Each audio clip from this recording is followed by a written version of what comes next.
నాకు చిలకలూరుపేటలో ఒక commercial complex ఉంది. నేను 2017లో కట్టాను. దాని పేరు సాయి కార్తిక్ సిటీ సెంటర్. దాంట్లో ఒక 2 థియేటర్లు ఉన్నాయి. యా దాంట్లో నాకు నాకు చిలకలూరుపేటలో ఒక కమర్షియల్ కాంప్లెక్స్ ఉందండి. దాని పేరు సాయి కార్తిక్ సిటీ సెంటరు.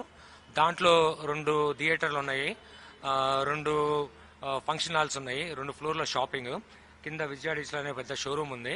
దాని పక్కనే ఐస్ ఫ్యాక్టరీ ఒకటి ఉంది. అది వచ్చేసి మా మిస్సెస్కి సంబంధించిన ల్యాండ్. ఇది ఈ కమర్షియల్ కాంప్లెక్స్కి 100% ఓనర్ నేను.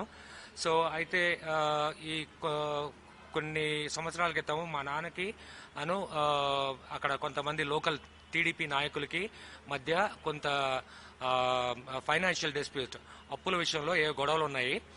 ఆ గొడవల్ని ఆసరాగా తీసుకొని వచ్చి నా కాంప్లెక్స్ని గత 10 నెలలుగా కబ్జా చేశారు. మా ఫాదర్ చేసిన అప్పులకి వాటికి ఆ డిస్ప్యూట్స్కి అసలు నాకు సంబంధం లేదు. అయినా కూడా వాళ్ళు నా ఆస్తిని వచ్చి కబ్జా చేసి దాంట్లో థియేటర్ల వాళ్ళని ఖాళీ చేయించి, షోరూమ్ వాళ్ళని ఖాళీ చేయించి, అందరినీ ఖాళీ చేయించి దానిలోకి ఎవరిని రానికుండా అడ్డుకుంటున్నారు. ఏమైనా ఆస్తులు గొడవలు ఉంటే కనుక న్యాయస్థానానికి వెళ్ళాలి, లేదు అంటే కనుక నలుగురితో చర్చించుకొని పరిష్కరించుకోవాలి. అలా జరగాలి. కానీ ఇట్లా ఆస్తులు కబ్జా చేయడం అనేది మంచి పద్ధతి కాదు. అలా అది న్యాయస్థానాలు ఒప్పుకోవు. ఎవరైనా ఉంటే డబ్బులు తీసుకుని ఉంటే, మా ఫాదర్ డబ్బులు తీసుకుంటే ఆధారాలు తీసుకొస్తే నేను డబ్బులు ఇస్తానని కూడా ముందుకొచ్చాను, కానీ ఎవరు రావట్లేదు.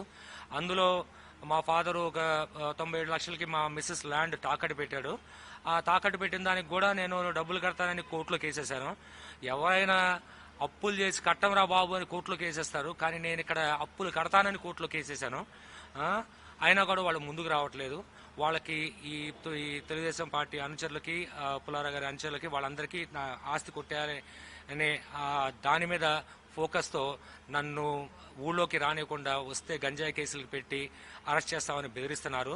అందుకనే నేను ఈరోజు హైదరాబాద్ వచ్చేసి ప్రెస్ మీట్ పెట్టడం జరిగింది. సో మా నాన్న ఏదో అక్కడి నుంచి పారిపోయాడని ఏదో చెప్తున్నారు, అవన్నీ నిజం కాదు. మా నాన్నగారు అక్కడే ఉన్నారు. ఈ రోజు వెళ్ళినా కూడా సాయంత్రం వెళ్తే కనుక ఆయన అక్కడ చేసుకొని ముందులో ఉంటారు. ఎవరైనా వచ్చి ఆయనతో మాట్లాడి మీకు ఏమైనా వివాదాలు ఉంటే పరిష్కరించుకోండి. నా కబ్జాని దీని నుంచి విడిపించి నా థియేటర్ని రన్ చేసుకునేటట్టు నాకు ఆంధ్రప్రదేశ్ గవర్నమెంట్ నాకు రక్షణ కల్పించాలి, నా ప్రాపర్టీకి రక్షణ కల్పించాలి, నాకు మా అమ్మ నాన్నలకి రక్షణ కల్పించాలని నారా చంద్రబాబు నాయుడు గారిని కోరుకుంటున్నాను.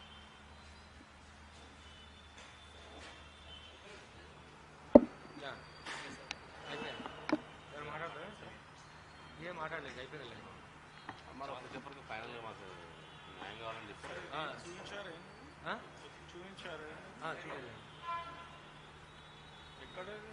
చిలకలూరుపేట అండి. Building 1,16,000 square feet. 1,16,000 square feet.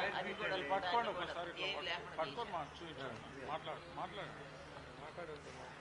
అట్లా పట్టుకోండి. దాన్ని వేరు వేరే ఫోటోలు తీస్తాను ఒకసారి. అమ్మ అది బట్టి సీసీ ఫుటేజ్, వాళ్ళు మీ మీద దాడి చేసి ఏమన్నా వీడియోలు, వాళ్ళు మీతోని అన్నది వాడు తిరిగేవి. కూర్చోండి కూడా కావాలి సార్. ఒక్కసారి కూర్చోండి.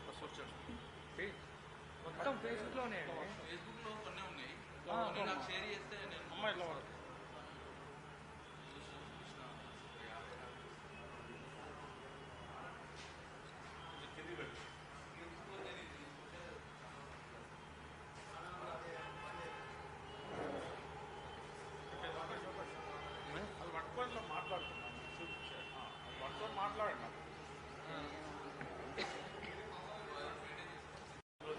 పడుకోమా, పడుకో డాడీ.